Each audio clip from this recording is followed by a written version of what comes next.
প্রথমেই বলি, মাকে কলকাতার জীবন্ত কালী বলা হয়।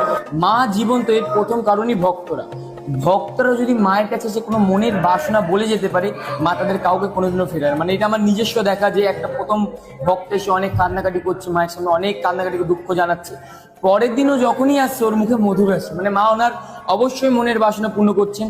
আর মাঝখানে 5 বছরের বাচ্চা মেয়ে রূপে পুজো করা হয়। এই পেছনে একটি বিশেষ ঘটনা আছে। মায়ের পুরোহিত মহলের পুণ্যলগ্নে মায়ের জন্য বাজার করতে যান। বাজার করতে গিয়ে দেখেন একটা ছোট্ট বাচ্চা মেয়ে পুরো মা কালীর মতো, সে সবার কাছে ভিক্ষা চাইছে। সবার কাছে ভিক্ষা চাইতে মানে পুরোহিত যে বাজার করছিলেন তার কাছে ভিক্ষা চায়। পুরোহিত তখন তাকে ধাক্কা মারে ফেলে দিয়ে বলে, যা কাজ করে খা। বাচ্চা মেয়েটি তখন গা ঝাড়া দিয়ে বলে, আমি যদি কাজই পেতাম তো তোর কাছে ভিক্ষা যেতে আসতাম। এ বলে বাচ্চা মেয়েটি চলে যায়, পুরোহিত চলে যায়। মা শ্যামসুন্দরী প্রতিটি অমাবস্যা অন্ধকারে পুজো হয়, কোনো রকম লাইটের জিনিস জ্বলে না। ওদিন মহালয়ার অমাবস্যা অন্ধকারে পুজো হচ্ছে। অন্ধকারে পুজো করতে করতে পুরোহিতের হঠাৎ মন বলে যেন মা নেই, কিন্তু পুরোহিতের মনে আবার বলে মা তো কালো, তাই হয়তো অন্ধকারের সাথে মিশে গেছে।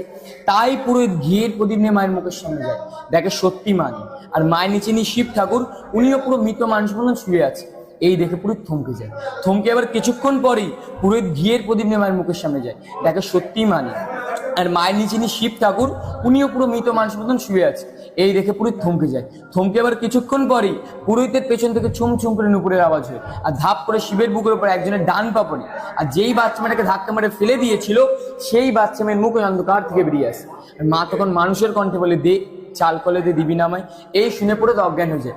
অজ্ঞান অবস্থায় মা পুরোহিতের মনে মনে বোঝান, আমি শুধু বড় লোকের মা নই রে, আমি গরিবেরও মা। তাই এবার থেকে যে কোনো ভক্ত এক মুঠো চাল আর একটি পা কলে দিয়ে মাকে পুজো দেয়, মা তাদের প্রতিটা মনের বাসনা পূর্ণ করে। মাকে যখন দর্শন করবেন তখন দেখবেন মায়ের বেদির নিচে 9টি বিগ্রহ আছে, নবগ্রহ বিগ্রহ।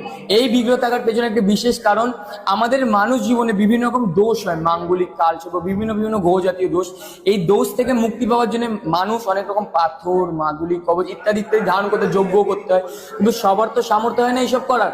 তাই মাকে যদি কোনো ভক্ত 28টি শনিবার কেবল দর্শন করতে পারে, যে কোনো গ্রহদোষ থেকে এমনি মুক্তি হয়। কোন রকম পাথর, মাদুলি, কবচ কিছু করতে হয় না, কেবল মায়ের মুখমণ্ডল দর্শন করতে হয়। তাই